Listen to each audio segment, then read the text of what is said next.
Good morning, everyone. Good morning to our guests and to our media friends. Um, Welcome to another edition of the Healthy Davao Media Forum, hosted, of course, by the SM City Davao and the Philippine Information Agency Davao Region.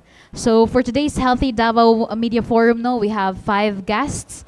No, we have Dr. Claribel Jimenez, no, the Hansen's Disease Consultant, Department of Dermatology from SPMC. We also have Dr. Angelo Rolf Cornejo, the Chief Resident of the Department of Dermatology from SPMC as well. Our third guest, we have Ma'am Jane Gonzalez, the Board of Trustee and Cluster Head of the Autism Society Philippines Davao. And we also have here Dr.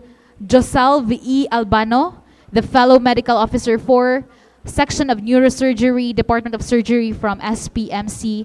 And last but not the least, we have Dr. Dame Canonigo Limbawan, the Resident Medical Officer 3 of Department of Internal Medicine from SPMC. All right, but before we begin, I would like to thank SM City Davao for hosting this media forum and, of course, the Krispy Kreme for the donuts and coffee. Okay, to officially start our media forum, I would like to ask for the opening statement from our guests. Maybe we can start with Dr. Claribel, ma'am, for your opening statement po. Good morning, everybody. First of all, I'd like to thank the SM and then the PIA, for giving us a chance to talk about leprosy. And of course, we'd like to tell everybody that it's a happy World Leprosy Day today. So, sama po ni Dr. Jimenez sa dermatology. Sa leprosy, mao jud amo ang ianyag sa inyuha na leprosy kay curable jud ni siya. Di jud ta mo hadlok ani na mga sakita kay matambalan ra siya. Unya karon pa jud kay nagselebra pa mi sa World Leprosy Day gahapon nagsugod. Mao ni mohatag og importansya sa mga pasyente na naapektuhan og leprosy. So salamat sa pag-imbita. All right, thank you so much, Doc, Ma'am Jane. Good morning to all, and I am from the Autism Society Philippines. Today we are celebrating the 30th National Autism Consciousness Week, the theme of which is Kaalaman tungo sa aksyon towards an Autism OK Philippines. And we are here as the parents of our children in the spectrum to spread awareness, consciousness, and at the same time, encourage our community to put into action their support for the children of with autism spectrum disorder. Daghang salamat.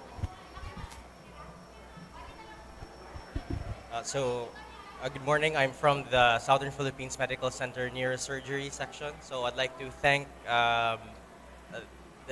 media organizers for inviting us to talk about traumatic brain injury. Yung traumatic brain injury is actually very common. It can be in sports or it can be, the normal road accidents or in our day-to-day life. And it's very important that we know what traumatic brain injury is so we can hopefully treat them and, of course, prevent them in the future. Hello, good morning everyone. I'm Dame Limbawan. I would like to thank the media for having us a platform and to introduce or to have an awareness for the thyroid diseases and also para ni sa katauhan para mahibaw kung unsa ang mga early signs and symptoms and when to seek consult, especially for thyroid diseases. And also, I would like to have this platform to spread the DOH program. Actually, we are celebrating a Goiter Awareness Week every fourth week of January. And so, hopefully, this will be a fruitful morning for all of us. Thank you. All right, thank you so much. And to keep the ball rolling, I would like to ask first, before I open the questions to our media friends, I would like to ask first siguro, maybe kay Dr. Claribel and Dr. Angelo, any one of you, ma'am. First po, since we are celebrating the World Leprosy Day, may mga activities po ba tayong nakahanda? Ano po ito mga activities natin? You can share with our media, and yung mga cases po ng leprosy, if we can have the comparative data from 2024 and 2025 po, maybe we can share din po. Thank you. Yes, we always look forward to every year's or an annual celebration of World Leprosy Day. No, we together with SPMC and of course DOH, no, we have plans, we have programs, and we have activities for the whole week, the entire week. Starting yesterday, it kicked off yesterday, and then it will go through the whole week of this week. No? So I'll turn over the programs or the plans, no, for the whole week, no, to Angela, and we'll answer later on what are the comparable incidents, no, for 2024 and 2025. So karon kay amo asa ni celebrate namo jud ang Leprosy Day. Usa kay hatagan po og importansya sa mga pasyente na ato ang naapektuhan og leprosy. Usa naa jud may culminating activity. Kuyog ana ang mga pamilya o mga pasyente na naay leprosy ug usa pod kay mag-imbitar pod mi sa uban pong mga pasyente dito sa SPMC na mag-awhag mi og lecture pud sa ilaha kung unsa bay kabahin aning leprosy, unsa po'y dapat nato mga tan-aw ng mga signs ug simptomas na naay leprosy para maawhag ang mga tao na magpa-check up sila. Unya For the comparable data po, if can. ay for the census, for patients na have detected with leprosy in the whole Philippines, as the data pointed out by the WHO, this was recorded as of September 8, 2025, and the data you can actually see it on the website of WHO, since it entails all the countries, not only just the Philippines, but whole world. But for the Philippines, last year, September 8, 2025, we have recorded new cases of 1,707 cases. And then among them, 148 were children. And then currently registered treatment cases for the whole Philippines is actually 3,355. So you can cross-check this data in WHO. This is recorded. And then for SPMC, we are actually treating patients. We usually specialize in complications also. So a lot of patients get their treatment from other city health centers, where the referral centers, so we don't have like the accurate data. So the data we actually send to the DOH Central, so they have the more accurate data of the whole Philippines, and then they will send it to the WHO. How about po dito sa Davao City, as may recent data po ba tayo, ilan yung na-lodge na SPMC, nag-new cases po ng leprosy? We do entertain new cases of leprosy. We just don't cover Davao City, but we also cover whole region, especially in whole Mindanao. Since SPMC is the only referral center on the southern part, so we cater from the all regions of Davao. And then we refer these cases to other city health centers so that they can start their treatment on their city health centers so that they won't go to SPMC because it's too far. So in Davao City, we also cater patients, and also in Davao City itself, in City Chest, specifically in City Chest, they can also get their medication. So the census, we cannot really give you the accurate data, but we are treating right now. And then, in fact, last year we had patients who finished treatment, 7 of them. Okay, thank you, Doc. To Ma'am Jane, since you've said we're celebrating now or the 30th National Autism Week, ano po ba yung mga activities planned for this week po? And if you can share po, ano yung mga autism? Opo, ngayon po, from January 19 to January 26, or usually the third week of January, ito po ay under Proclamation 711, wherein we celebrate the National Autism Consciousness Week. And sa Autism Society Philippines, we conduct more aggressively, we become more active during this week in inviting the community to be very supportive and to put into action kung ano man ang kanilang as an ordinary citizens, you can do so much to help our children with autism. This National Autism Consciousness Week, we are more focused on advocacy and meron po kaming sinishare sa sa ating community yung isang pangako wherein we encourage our citizens not to use the word autistic bilang joke or katatawanan or pangkutya, no? And we have this one pangako na sana po tayo po ay magtulong-tulong na hindi sila mabully at they will be accepted and they will be accommodated not only inside the schools but also inside the workplace. So as our activities, we have year-round activities for the parents who have children. We have home empowerment programs kung saan tinuturuan namin ang mga parents what to do at home so that even if they cannot afford to send their children into schools, pwede silang maturuan using materials na pwede nilang magamit, no, inside their houses. Meron din po tayong Autism Works, wherein for the teenagers and adolescents and adults who are trained already to work, depending on their skills, we collaborate with business establishments and ask them to open their doors to at least one person or individual in the spectrum to work with them.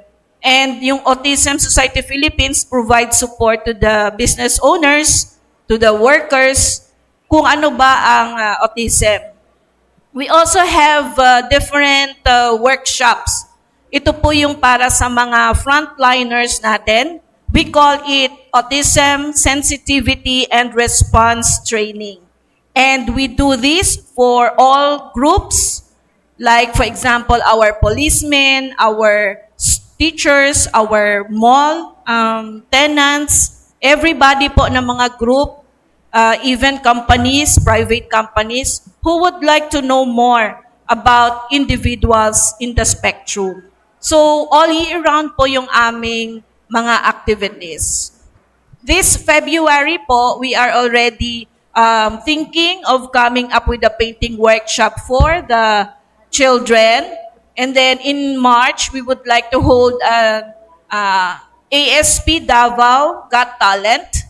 And most especially, yung major activity po namin for the year would be the Angels Walk, wherein we invite families, supporters, na to show and come up and walk with us, no, to show the support that they give to our community.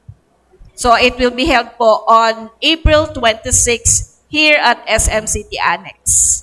Okay, thank you. Ma'am, may mga partnership po ba tayo with the LGU, especially to support din po the parents of yung mga autism natin na mga ano? Opo, we are working closely with the City Social Welfare Development Office here in the City Government of Davao. And we have 106 chapters all over the Philippines, and we closely coordinate with the city governments. Here in Davao City po, we are happy that our local government established the Davao City Special Needs Intervention Center, and they are now catering to around 1,000 children of indigent families, 1 to 6 years old. So, yung mga parents po na walang yung may mga financial challenges, you can approach the CSWDO office and they will evaluate and hopefully masali po ang inyong mga anak for intervention, early intervention. Kasi po, 1 to 6 years old, very crucial po yan, no? Yung milestone development ng isang bata. ay dapat pong ma-address, no? So that in the future, the more we train them at the earliest stage, the prognosis would be better in the future, no? Ang anak ko po ay 33 years old na, and that time wala pa po tayong mga resources, no? Wala pang internet during that time. And it is very important na mag-action agad ang mga parents, no? Kahit mag-umpisa lang sa bahay nila. And the parents of young children nowadays are more lucky, more fortunate because we have the support group from the parents. Yung aming journey, pwede namin i-share sa kanila. And we also have public schools already that have opened at least one class of neurotypical students. So yun po yung mga developments. And hopefully, marami pa po kaming mga wishes and dreams for the community of individuals with autism spectrum disorder. Para sa inyo po, gaano kakalaking tulong yung DISNEC, especially no, na most, yung you mentioned nga, more than 1,000 yung na serve ng DISNEC. And sinabi din ng head ng DISNEC na majority yung mga na-serve nila is may autism. Gaano po kalaking tulong yung DISNEC para sa ating mga kababayan, especially yung mga indigents natin na Dabawenyos? Napakalaking tulong po talaga kasi ang mga private schools and centers natin, they cannot cater to everyone, no? And of course, mahal po ang magpaaral ng isang batang may autism. So napakalaking tulong po na libre yung kanilang early intervention. Kahit matulungan muna sila, matrain ang mga bata to do self-help skills, activities of daily living. Kasi po yung iba would require very substantial support, no?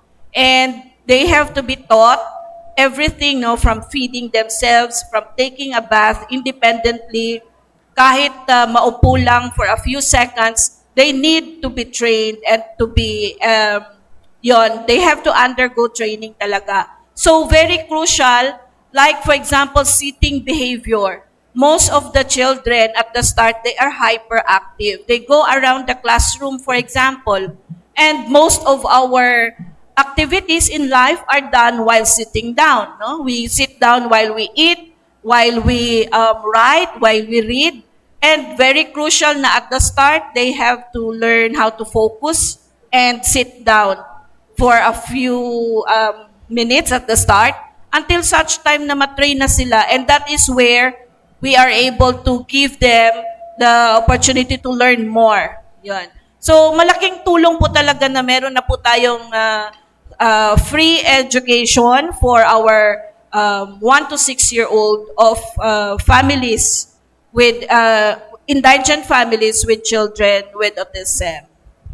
Thank you so much, Ma'am Jane. To Doc Albano. Doc, when we say traumatic brain injuries, ano po bang ibig sabihin nito? At saka, ano po bang leading causes ng traumatic brain injuries in Davao City? When we say traumatic brain injury, basically, ang ibig sabihin na natin nito is anything that directly or indirectly hits the head. So, for example, pwedeng na-aksidente and then tamaan yung ulo directly on the ground, on the road. Or pwedeng, let's say, may injury on the body and then medyo naalog yung utak sa loob ng ulo. That can still be traumatic brain injury. So it can actually range from very mild conditions like, kunyari, accidentally, naglalaro yung bata at school, hit his head, that could be a mild condition, to something really severe. Like maybe may nagmamotor na walang helmet at really high speed and then nagka-aksidente, then that can be a really severe form ng traumatic brain injury. So what's your next question? Ano pong leading causes? Okay, so sa leading causes, so in SPMC, we actually cater to many patient populations coming from all around Mindanao who get treated for traumatic brain injury. But based on the Davao population, I would say the most common would be road crash incidents. So this could be a pedestrian crossing the street na na-aksidente, or this could be a motorcycle driver who accidentally hit something. And the second most common would be fall-related. So ito usually mga elderly, usually more than 65 years old sila, nahulog sa bahay, nadula sa banyo, nagkaroon ng misstep sa hagdanan. So those two are the most common currently if you just look at the Davao City base that we're treating right now. Dok, kapag po mangyari yan, yung like for example, yung sa sinabi mo po, like mahit and run or something sa daan, ano po bang immediate steps na pwedeng gawin or makaka-assist po ba yung mga yung nakatingin or ano po bang immediate steps na pwedeng gawin ng mga taong pwedeng tumulong sa ano po, na aksidente? Okay, so if for your specific example kasi, you referred to road crash. No? Sabihin, hindi ito yung sa bahay nahulog lang. So basically, may either pedestrian involved or may high-speed motorcycle incident na nangyari. So the first thing you do is call for help again. So you call 911 here in Davao.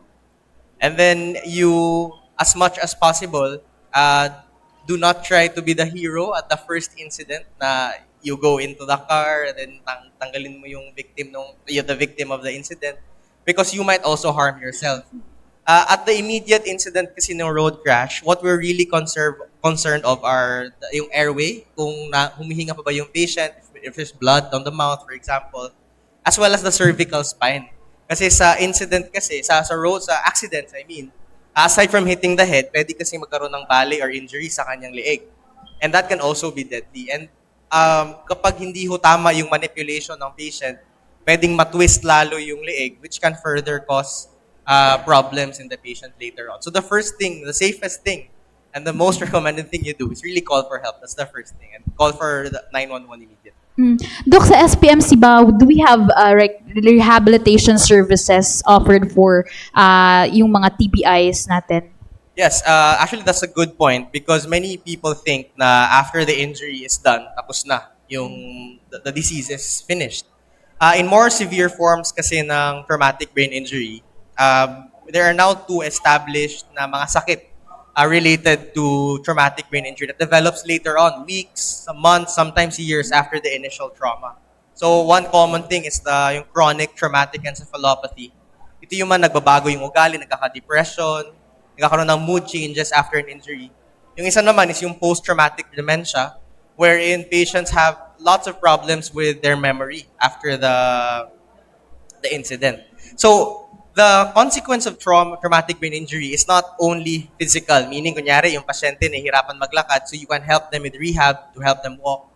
It's not only occupational, wherein for example, yung daliri, if the patient for example is, ang trabaho niya nagtatype, so you're helping them recover by making them know how to type again for their work. It also goes to the psychiatric, emotional, and the social issue that comes with the traumatic brain injury. So it's actually the rehab facility we have in SPMC actually caters to that. We have physical therapy, we have occupational therapy, and we have good psychiatric support services through the IPBM who can help these patients with their mood changes and their memory challenges as well. Thank you so much, Doc. Now we move on to Doc Limbawan. Doc, as you've said, we're celebrating now the Goiter Awareness Week. Unsa po ba ang kailangan natin tandaan or ano po ba yung mga common symptoms na kailangan tandaan ng ating mga Davaoenos if may problem na tayo sa ating thyroid? Yes, actually that's a good point kasi most of the time people seek consult if malaki na yung mass, no? Most of the time kasi yung mga symptoms ng hyperthyroidism, hypothyroidism, they usually don't see, we usually don't see kanang goiter na dayon ba, no? So mass sa to ang neck. So most of the time only nodule. Ang thyroid gland kasi is a very small gland, no? Dahil sa to ang neck area, but it has a great impact sa to ang body. So small but terrible or small but powerful ang atong thyroid gland because it regulates in order to know what are the signs and symptoms, it's important the function of our thyroid gland. So, sa metabolism, no? So, it even regulates other hormones pa. So, it's very important. But to emphasize, a lot of patients I see in the OPD, even though na dako na jud kayo ang ilahang goiter, dili gud sila magpa-blood test.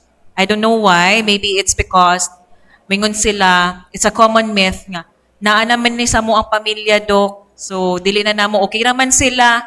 No? So, I would like to emphasize nga, it's important early detection gihapon. In order to detect, the signs and symptoms are like for hyperthyroidism, it includes like irritability, mag-tremor, no? So, ang uban is GI symptoms like magsigig kalibanga even though wala siya gikaon nga uncooked food, like nagkalibanga lang yun siya, weight loss, no? Ang uban is irritability, mao to, and dili makatulog, no? Perminti mag-panic, like very hyper kaayo. That's hyperthyroidism. So, it regulates kasi the body system, our metabolism. For hypothyroidism naman, di lahat ng pagod ay sipag lang ang kulang, no? So, you might check your thyroid hormones. No, kay sometimes like if you observe someone nga palaging pagod, weight gain, no, loading, we have an endo joke for that. Hypothyroid ka oy, kay nang dugay magano ba, dugay loading ba, no? So sometimes ang metabolism ang good jud ang thyroid hormone. So it includes the brain function, no? So mao na siya ang mga signs and symptoms of the hypothyroidism. Mm. Nabatay pagtaas sa data sa atong mga na-cater nga cases sa sa goiter na lang, in short. Sorry, what? Sa data, Doc, if we can compare it from 2024 and 2025, aduna ba'y pagtaas sa ato ang data nga? Actually, we only have the data last 2008. Actually, it's old na good siya, but it has not been updated, I guess. It's because it has a low mortality. In a public health lens, we focus more on the cardiovascular diseases and other else. So the latest data I can share with is published last 2012. It was taken by the Philippine Thyroid Disease Study. According to that data, it's 8.5% national ang naay mga thyroid diseases. So of those, we have 0.6 hypothyroidism and 0.5% hyperthyroidism for that case. Actually, it's a good study because the SPMC is now establishing a thyroid clinic in order for us to cater not only in Mindanao but whole Philippines to register to spread awareness regarding the thyroid diseases. So it's very a good program in SPMC. Yung foods natin, Doc, may contributing factor ba? Ano ba yung mga foods na kailangan iwasan, especially if may hypothyroidism? So actually, we have an ASIN law in the Philippines. So it spread awareness regarding the use of iodized salt. So not only for us adults, but especially for the pregnant women, no, especially nga ng mga congenital hypothyroidism. So it's important nga in all canned goods, may nga na iodized salt yun ang kailangan. So even seafoods, no, so it helps ang iodized salt magod, ang iodine is a raw material, no, kung atong istoryahon, raw material for the thyroid hormone in order to function well. Okay, thank you. So now we will open our questions for our media friends, starting with Ate Kath Cortez. Hello po, good morning. Kay Dr. Jimenez or kay Dr. Cornejo. Sir, kasi di ba in 1998, parang nag-roll out na yung national DOH yun for the elimination of leprosy. What changed from that up to this year? Because of course, mahaba din yung campaign. And at the same time, why are we still meron pa rin tayong mga cases of leprosy? Yes, that's correct, no? In 1998, the Philippines, we were declared as, we were able to eliminate, tanggal natin. But I think we have to define what is elimination. So ang elimination kasi, it means that we are able to control it, no, at a certain incident level. I think WHO would provide it as less than 1% per 10,000 population. So we were able to achieve that Okay? Hindi natin siya, we are not aiming for, at this point, at that time, eradication. We just want to eliminate it. So we were able to control it because it's really curable. Okay? And then from then on, ano lang siya, stable lang siya. So it's still here. It's eliminated. It's still present, but it's at a controllable level. Okay? But let me tell you that DOH really has a very fantastic dream, no, that in 2030, we will have a that's a zero target of leprosy. And I hope that we can achieve that, no, because they're really very active sila in promoting that leprosy is really curable. It can be early diagnosed, and it can be given free medicines, no, so that we'll be able to limit or the transmission and limit or stop the stigma. So incidentally, for this year, the theme or the slogan is really that leprosy is curable, and we have to stop the stigma. Okay. So, sa ako lang, puno lang ko. Kanima kong leprosy pod, kay ma-detect ni siya kung ang pasyente pod or ang sa katao kay magpa-check up.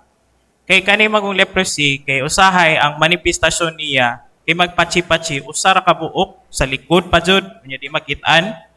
Unya, ma-detect ra ni siya kung magpa-examine. Samaan ng uban diabetes, mabawaan ra ang usa ka tawo na magka-diabetes kung mapa-check og sugar. Mabawaan rasad ang usa ka tawo na mag-leprosy kung mapa-check up sila sa panit. Ang pamation ana nila kay kanang patsi lang jud, mga kausaban lang jud sa panit ug sa usahay maapektahan ang mga nerves nato. Kay duha man na dili ra man panit ang apektado sa leprosy, apil pod ang nerves nato. So, makapamati sad sila kaluya ana na parte, labi na magtusok-tusok usa po ng manifestasyon, usahay na apoy mga samad na dili maayo. So, kana jud kailangan jud may kooperasyon sa mga tao ug sa mga Pilipino na magpakonsulta jud sa mga board certified dermatologists. Kay kung masugdan kay tambal, malikayan jud natong komplikasyon samaan ng mga komplikasyon sa mga nerves, mga ugat ug sa panit. Kay kuyos ang ato ang mga kamot, usahay wala na po'y function, usahay ilahang mata kay maapektado na pod.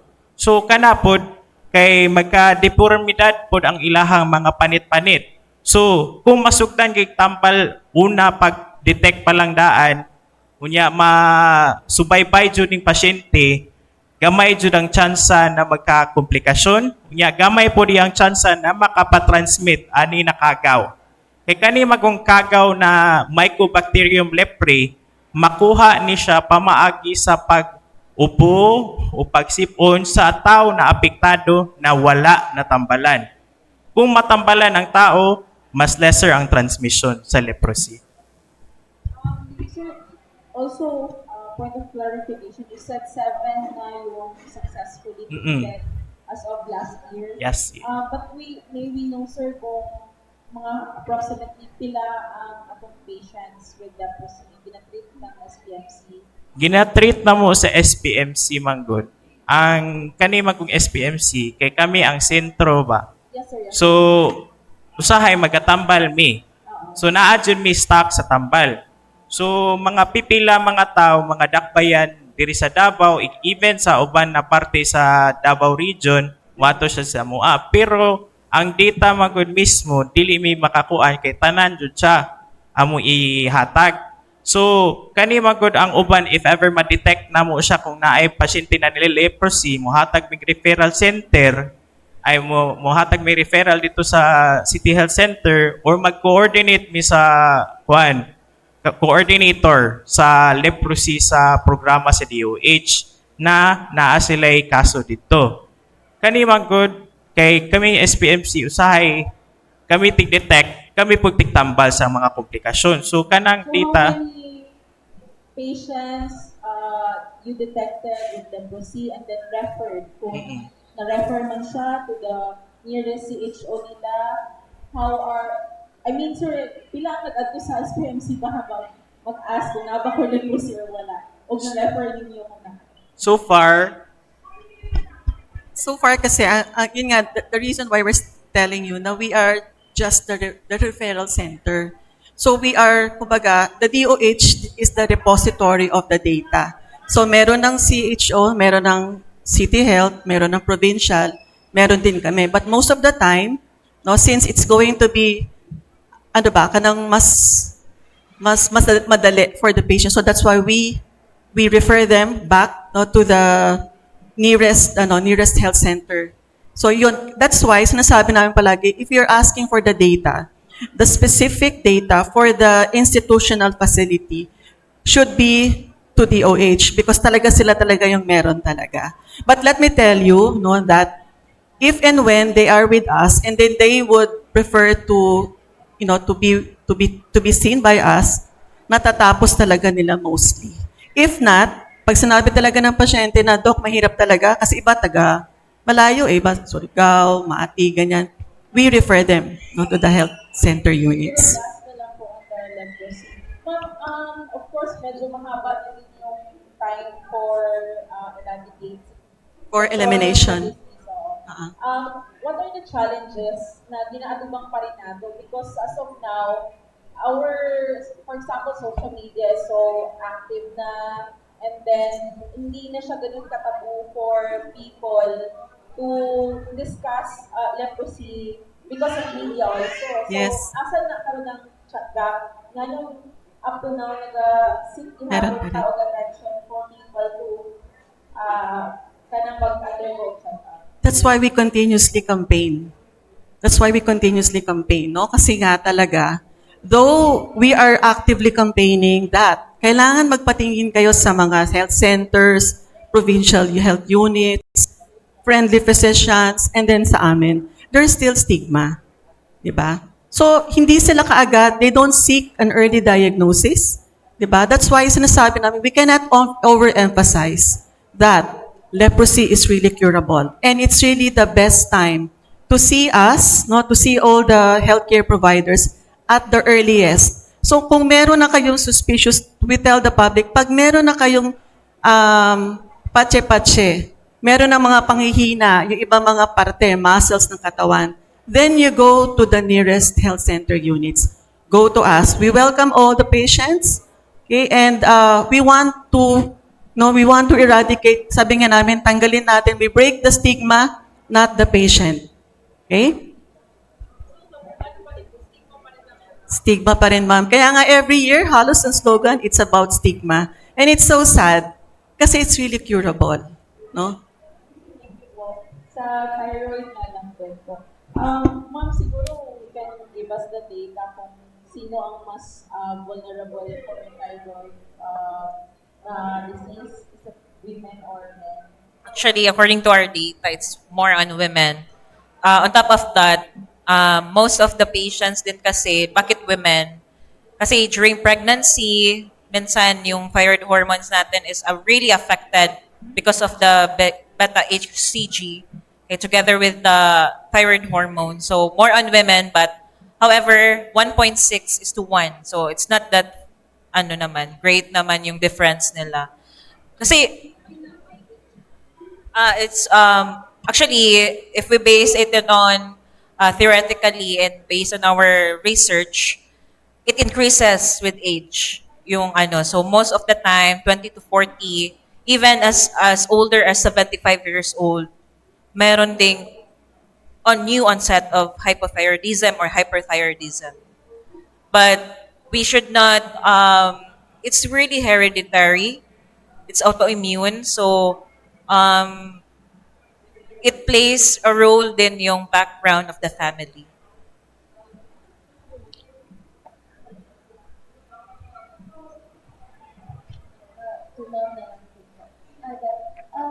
Sa SPMC po ba, siguro on a monthly basis or a daily basis, bilang po ba ka-patients ang nagpa-check up with detection of thyroid? Actually, we are starting bit by bit in our thyroid clinic. Daghan yun.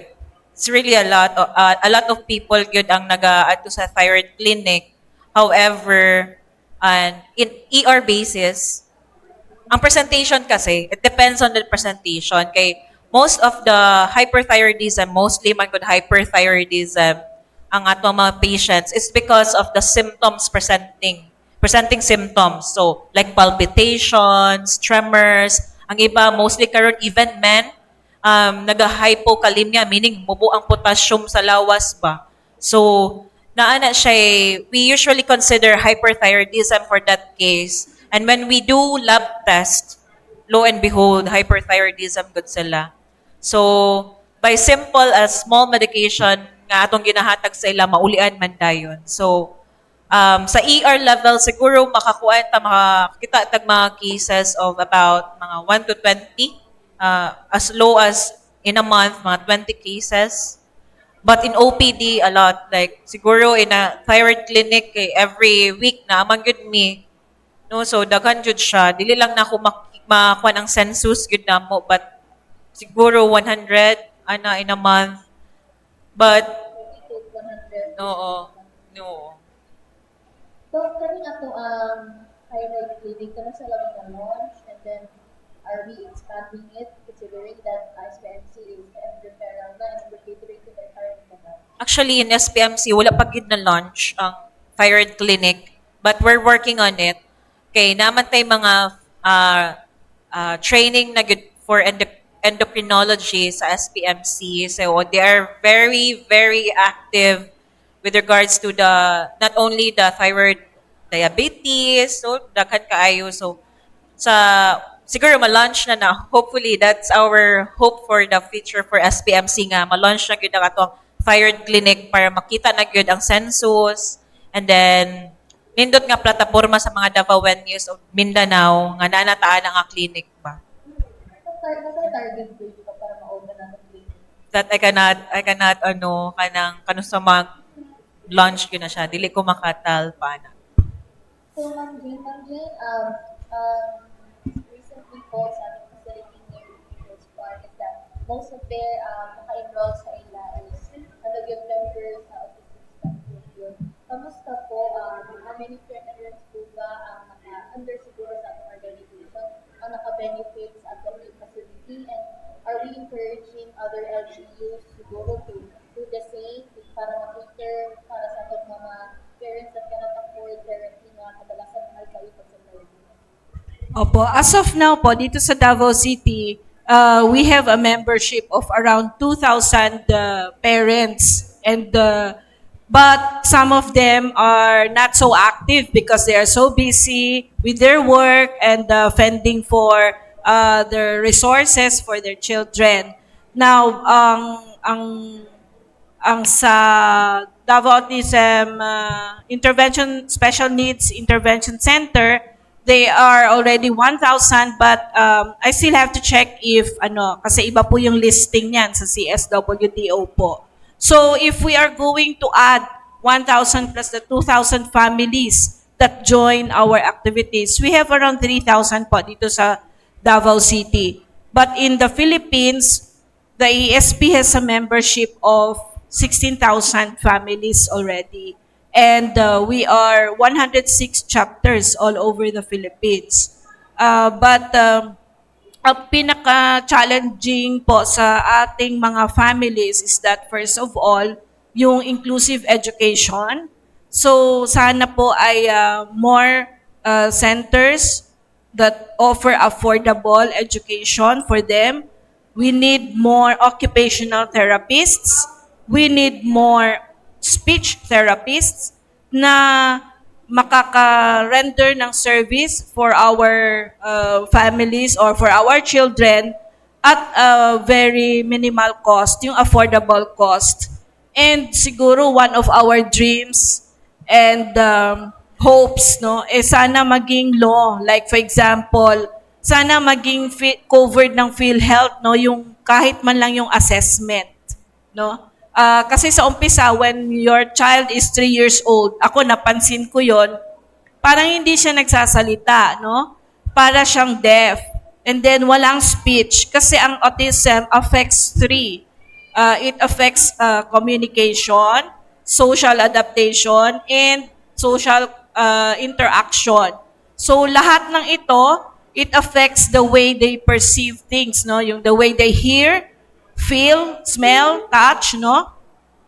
They have difficulty mixing with other children, acts as deaf, resist learning. No fear of real danger. Kung minsan, hawakan na nila ang mainit na tubig, wala silang reaction. They don't know how to react properly kasi yung brain po nila is affected. No? And by the way po, isa sa mga misconceptions na ayaw naming mapalaganap or gusto naming ma-eradicate is that kasalanan ng parents. No? Usually, it is yung initial reaction na baka kasalanan namin.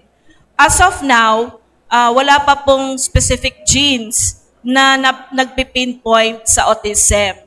And wala rin po tayong no known specific cause. It could be environmental, it could be genetic, or other causes. Pero kaya po very important yung early diagnosis.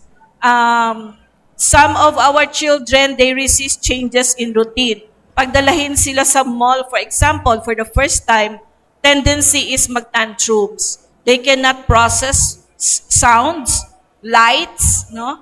And some of them are very hyperactive, no? Lakad-lakad. Sometimes po, yung mga teachers natin sa preschool and grade 1, sila po yung nakaka-observe na something is not typical, no, for the child. And that is the time that we have to recommend that they see a developmental pediatrician. Yan po yung challenge. Kasi kukonti lang po yung developmental pediatricians. Kuminsan po 1 taon bago makakuha ng appointment and very expensive. So ngayon po, sana kahit man lang dun sa assessment can be covered by PhilHealth. No? Tapos at the same time po yung therapy, napakamahal din po yung occupational therapy kasi sometimes yung mga kakailanganin na therapy 3 times a week, 5 times a week, speech, OT. So sana rin po ma-cover din siya no, ng ating mga PhilHealth or subsidized sana ng ating gobyerno. Now, ang maganda po ngayon, unti-unti na pong nag-establish ang ating mga municipalities, no? Pero depende po kasi yan sa pag-lobby ng mga parents, no? Dito po sa Davao, meron talaga tayong finally, after 30 years, kasi 33 years old na yung anak ko, finally po ay meron ng intervention center for them. Yun nga lang po, 1,000 na, kailangan pa rin po natin ng more facilities for them. And hopefully, pag ang 1 to 6 years old po, dapat po, continuing din po yung ating mga services for them because autism is a lifelong disability. And hindi po ito nagagamot ng mga gamot lang, no? Hindi po siya parang sipon or ubo. No, it is a lifelong disability at kaya po ang services natin para sa kanila should also be lifelong. But there is always hope. Hindi po burden ang aming mga anak. We want to avoid the stigma also that is being placed upon them. Hindi po ito nakakahawa, no? Kasi ito po ay neurodevelopmental disorder. Hindi siya psychological, hindi siya yung parang schizophrenia, hindi siya depression, no? But it is more on how the brain functions. And from conception, yun na talaga siya. No? So, yung iba pong mga parents, they blame each other, baka genes ninyo or what, no? But it's not, no? It's just a God-given blessing for all of us. Last na lang po kay Dr. Albano. With regards po ba sa ato ang injuries na nakita, correction niya kanina mostly road incidents po kadalasan ating mga cases. Have we seen an increase po of these incidents considering na bagulang pa na holiday season, tapos mga laag na nakita po? Ilang mo ba nag-increase compared to last year or any statistics? I can talk to you about that in detail since 2017. So I reviewed all the data from 2016 hanggang ngayon. It's actually very interesting because the number of traumatic brain injuries that we receive have been decreasing sharply. Since 2021, the census namin ng traumatic brain injury have been dropping. And in fact, meron kasing all traumatic brain injuries kasi, they again, as I said, may variance eh. There's mild, severe, so may inooperahan at may hindi inooperahan. If we go back from 2017 to 2021, over 75% nun inooperahan. Only 20 hindi.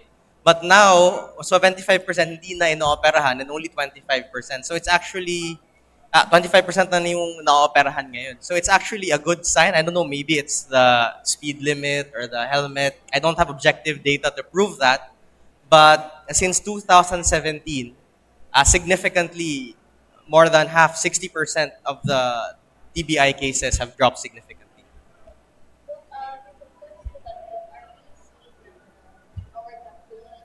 Awareness with regards to brain injury are effective, considering na nakita natin ang drop of the statistics? Actually, I would say no because there's no active campaign about traumatic brain injury. It's an observational data we have that it has been dropping lang since then. I would like to hopefully attribute it to the policies we have here in the city regarding helmets and speed limits, but kung campaign, no. I don't know any active campaign going on about traumatic brain injury. Usually, ba ito, unsa rin ang mga ages ang involved with regards to traumatic brain injury ko? And then, of course, is it, ano ba, more likely to men or to women? Okay, so I'll talk about Mindanao specifically and our position as the referral center for brain injury in Mindanao. So 3 times more common ang brain injury in men than females. Of this 3 times, over 80% of this are related to motorcycle crash. Of this 80% of cases, 70% are actually alcohol intoxicated. And then of this 80% na aksidente, almost all of them, 95% to 98%, have no helmet when they had the injury. What's the question again? Yeah, so sa age naman, it depends din sa which city we're serving. In Davao City, the most common population would be around 25 to 35. But if we go outside of Davao City, it becomes younger. 15 years old to 25 years old. So maybe because they don't check for license, I'm not sure, but the motorcycle crashes are younger outside of Davao City. So that's the age. So, pero overall, if we combine all our data, the 25 to 35 group are the most common. The next peak naman namin would be the elderly. Around yung mga 60 and above, which are usually yung mga fall-related.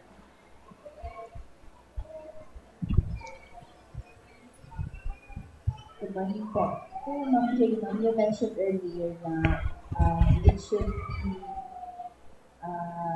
lifelong na treatment for in the spectrum. Kasi sa center, ma'am, it's only for 0 to 6 years old. 1 to 6 years old. So, what your proposal po, ma'am, is mas Yes, after early intervention, meron po tayong tinatawag na transition education program. This would be suited for teenagers and adults. And dito po sa mga programa na ito, ang tinuturo naman natin dito ay mga skills, no, work skills, job readiness, no. Para po ma-prepare natin sila for whatever independent work that they can do. So dito, tinuturuan natin sila how to do some cooking, baka pwede silang ma-employ sa mga restaurants natin, bake shops, cafes, no? Some of them, pwede nating turuan sa laundry shop, no, na work. So we teach them folding clothes, segregating clothes, no, yung laundry na skills. And then others also can work in other, yung mga, actually po before we were able to employ, no, dito po sa ating grocery, sa SM, no, na stocking and everything, no. Meron din po elevator operator, dito rin po yun. So, meron pong mga skills na pwede nating ma-train ang ating mga anak. And we need a facility for that also. Kasi iba naman yung focus sa early intervention, that is giving them basic skills. And then, transition education program, dapat po meron din tayong facility for that. And we can also give them entrepreneurial projects, no? Like if they bake, say for example, banana cake and sell it, no? So they can have their own sources of income. Marami po tayong mga bata din na may mga talents. For example, in painting, we can help them and encourage them to paint more, and then we market their products. So, yun po yung mga continuing support that we have to give to them, no? Lifetime. Until such time po na maka-fend for themselves na sila financially. Although, kahit hindi naman masyadong malaki, no, ang income. For my son, for example, I teach him how to encode, no? Like encoding things like bills, no? Para baka sakali next time he can already be in an office job, no? He also knows how to play the piano even without formal lessons. So iniisip ko baka pwede siya sa isang restaurant that provides background music during dining, no? So things like that, we have to be creative on how to provide activities for them, training, and then placement in the workplace. Yun po. Sa inyong monitoring, no, how many establishments are really open to hiring or employing mga autistic children natin? Sa ngayon po, dun sa Autism Works dito sa Davao City, we have mga around 10 pa lang po siguro that have accepted individuals on the spectrum. But in nationwide po, marami-rami na rin pong mga establishments, especially in the malls, no? So, yun nga po, kailangan lang po talaga naming i-promote, no, those workers natin na nasa workplace na talaga. Do you think kailangan ng local legislation to really regularly employ this kind? Kasi parang kung hindi magkakaroon ng month for them, wala masyadong publicity for establishments to hire them. So do you think we need local legislation to really adapt these people regularly? We have the Equal Opportunity Act already nationwide, wherein dapat po, it encourages business establishments, especially with the 100 employees and up, to allocate 1% of their positions for individuals on the spectrum. Dito po sa Davao City, even our CSWDO has hired already one person with autism na nandun sa kanilang office po, no? Maybe with the help of the PDAO, the Persons with Disability Affairs Office, unti-unti naman po kaming sila din po, meron din po silang mga na-hire na mga employees at the PDAO office. So, hopefully po, yung local ordinance, I am not sure yet, but good point po. We will work on that. Okay. Any questions?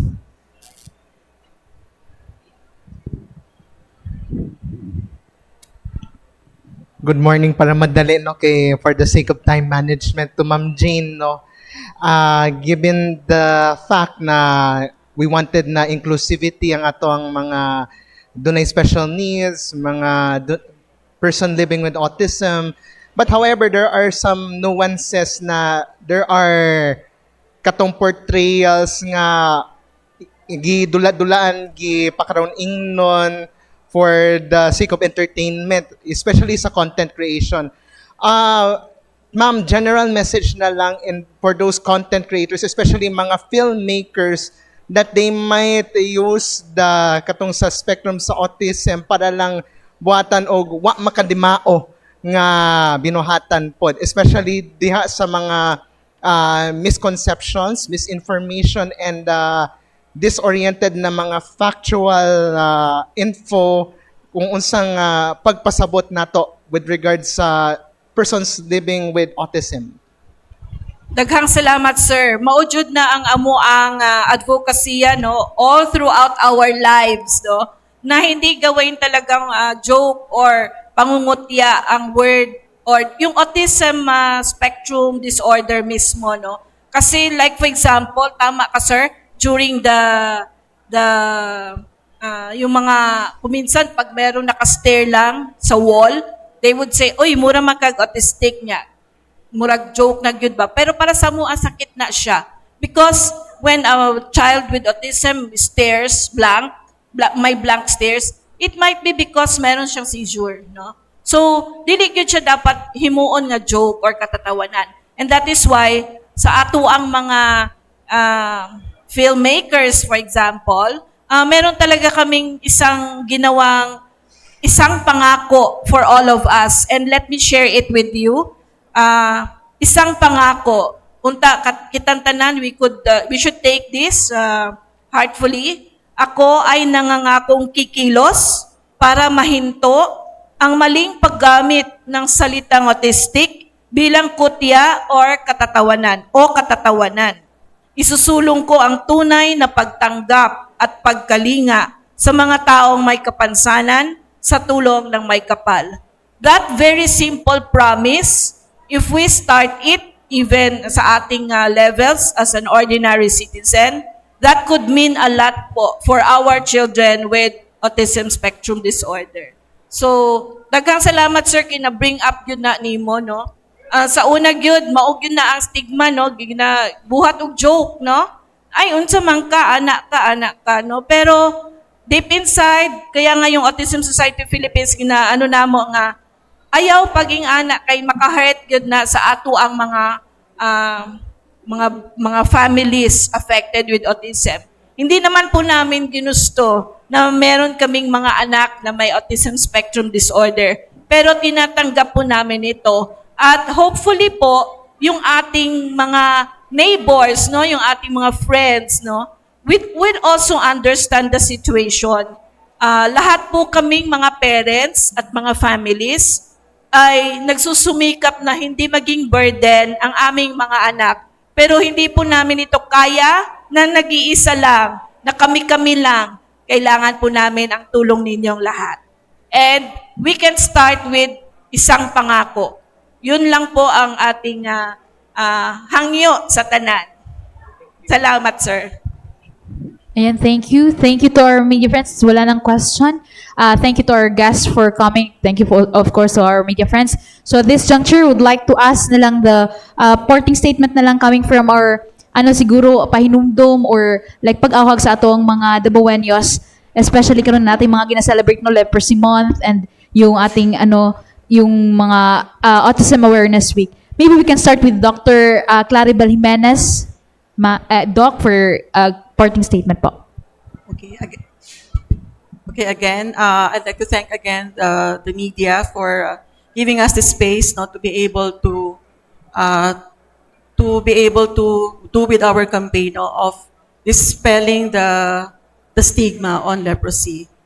We at SPMC or Southern Philippines Medical Center, we remain committed as what Dr. Jane, Ma'am Jane has said, no? Kung siya ay may pangako, kami rin may pangako sa mga mamamayan at mga taga-Dabawenyo at lahat ng taga-Mindanao that we will always be here to care, to heal, and to always provide protection and dignity to our patients. Leprosy is curable. We only need to have an early detection, and the treatment is really reliable.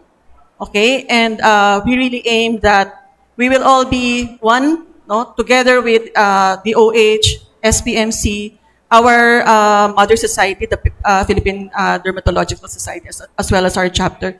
We remain steadfast, no, in wanting that leprosy will be acceptable to everybody. No, it's no longer should be stigmatized, and we will always be here for everybody. Okay, thank you. So sa ako jud karon kay ganahan ko iawhag jud sa mga tao kaning leprosy kay matambalan ra jud. Kamo tanan sa mga Pilipino o diri sa dakbayan sa Davao, pwede ra jud mo magpakonsulta diri sa SPMC kay libre ra jud. Usa man gud ang pinaka-importante kay i-detection. Kung ma-detect na natong leprosy, matambalan. Kung matambalan, magpwede ra jud sila magpadayon silang kinabuhi. Magkatrabaho, magkahalubilo sa ubang tao na walay diskriminasyon. Mao na among goal jud sa usa ka bilang dermatologist na mawala jud ang leprosy kay kaning kagaw sa tinuod lang dugay gyud kay siya mamatay. Antibiotic lang jud nagpagtambal na dugay pero matambalan ra jud siya. Unya ang pagtambal libre pa jud. So kana jud iawhag jud namo ang mga tawo na magpakonsulta jud sa inyong board certified dermatology ug diri sa SPMC libre ra jud pagkonsulta.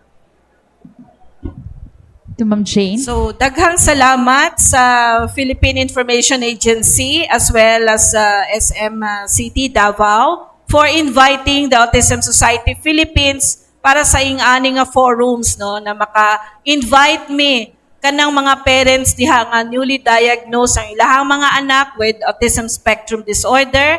Ayaw mo ka guol, ayaw mo ka ulaw nga naamoy anak na autism. Naami diri sa Autism Society Philippines para mutabang sa inyo on how to manage and journey through the world of autism. Kung naay gusto na mag-connect sa AMUA, ako si Jane Gonzalez, 0917-705-5075 or pwede mo muadto sa CSWDO sa PDAO or the Philippine Persons with Disability Affairs Office. Kailan na sila sa AMUA and they can refer you to us as well as diri po kang Ma'am Christian.